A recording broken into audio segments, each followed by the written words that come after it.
So, a few years ago, I made a video on my top 5 favourite of Realm Reborn duties, and since that time there have been a few changes to the game, which I'm going to look at in this video. Recently, Neon Genesis on Twitch, a streamer I've followed for a long time, has recently decided to restart the game on his stream, and has done a video on it, which I'll link on the description, so make sure to check it out. I've decided to join him on this, and these are just some of the changes that I've come across. The story remains largely unchanged, and I don't want to add any spoilers, so I'll keep this brief for those who've yet to experience it. The main change is that it's been somewhat streamlined. It's been a long time since I originally played it, but it is noticeable that a lot of the quests have been removed, so there is less chaff to get through. You also aren't level locked out of certain quests, which I actually did a rant about once, and was a pretty big pet peeve for me. So now you seem to level a lot faster, but that may be due to my pre-order bonus earring.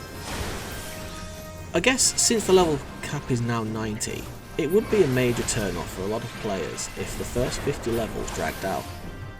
But when the game relaunched with patch 2.0, speeding through the story and the first 50 levels would have made the game boring. So now it's refreshing to not be stuck in a Realm Reborn for too long, though it does have a good story.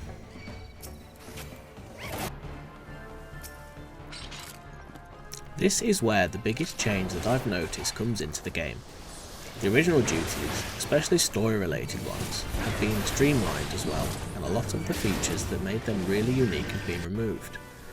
You no longer need to find photo cells to spawn the bosses in Totorak, so that dungeon is pretty linear.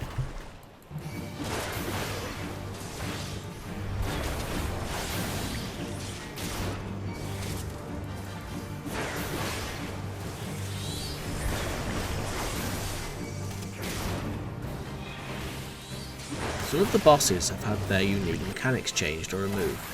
For example, Ayatar in Brave Fox Longstop no longer spits pools of acid. Instead, blobs of slime fall and will detonate as splash damage if you're too close.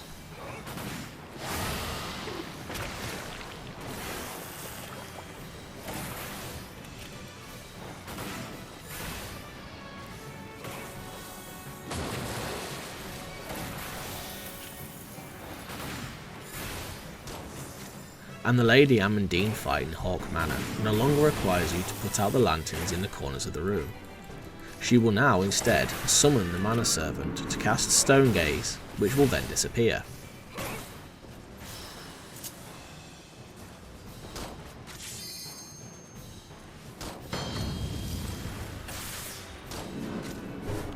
The second boss of Copperbell Mines no longer requires you to spawn bombs to split it up.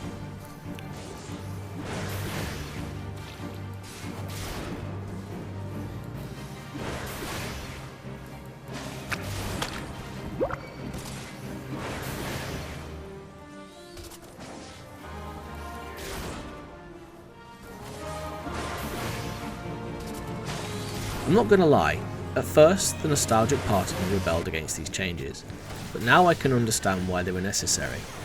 After you've run 1000 Moors of Totorak about 200 times, you will be glad they've streamlined it.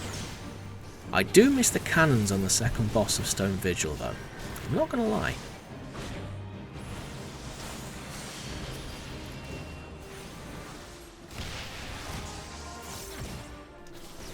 There have been some pretty dramatic changes to the original 8-man duties. First off, remember this guy? Veterans of this game will be rolling their eyes, as this was originally a face roll 8-man trial. Instead, you will now face this guy in a solo duty style fight, and depending on your experience, he's either challenging or easy, which kind of brings me to another thing that's been added to this game in recent times. Solo duties. You can now change the difficulty if you're struggling, without penalty. With Castrum and Meridian, the much maligned main story raid, all but a couple of the cutscenes have been removed from this duty, and instead of 8 players, it's now been reduced to 4 players, like the other storyline duties. This one has also been streamlined, and is now much less confusing for new players.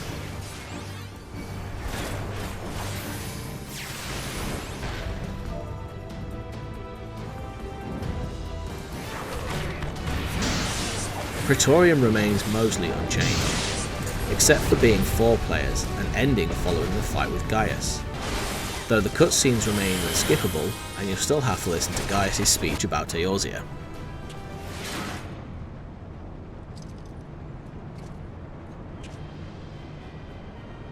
Tell me, for whom do you fight?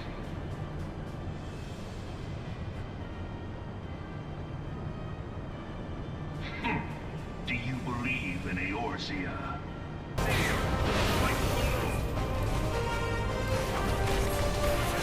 Ultimate Weapon is now a standalone trial for 4 players and isn't much different from the original fight, just some of the mechanics have been removed or changed.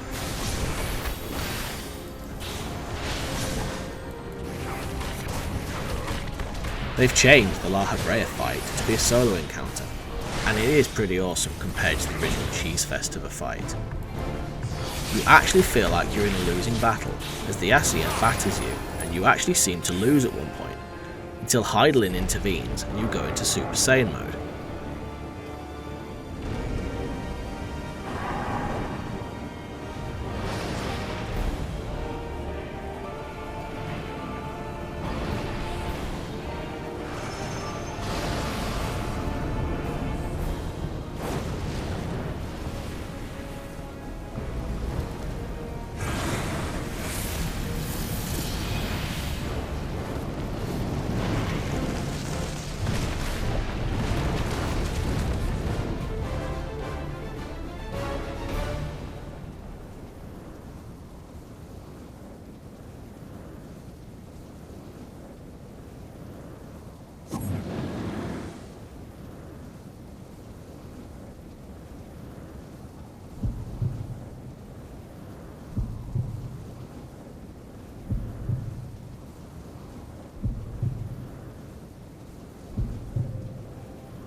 One last thing to mention, all the storyline dungeons can now be completed with NPCs, which is a godsend when you're playing those first 50 levels as a DPS class.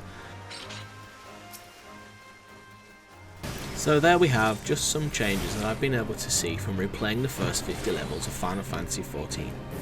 I hope you've enjoyed this video, don't forget to give it a like and please subscribe. If you're interested in playing Final Fantasy XIV, they do have a free trial that allows you to play all the way to level 60 and at the end of the first expansion, Heavensward, which is a lot of content for a free trial. I'll link the trial in the description below. Have I missed any changes? Do you like the changes or are you nostalgic for the good old days? Let me know in the comments. Thanks for watching.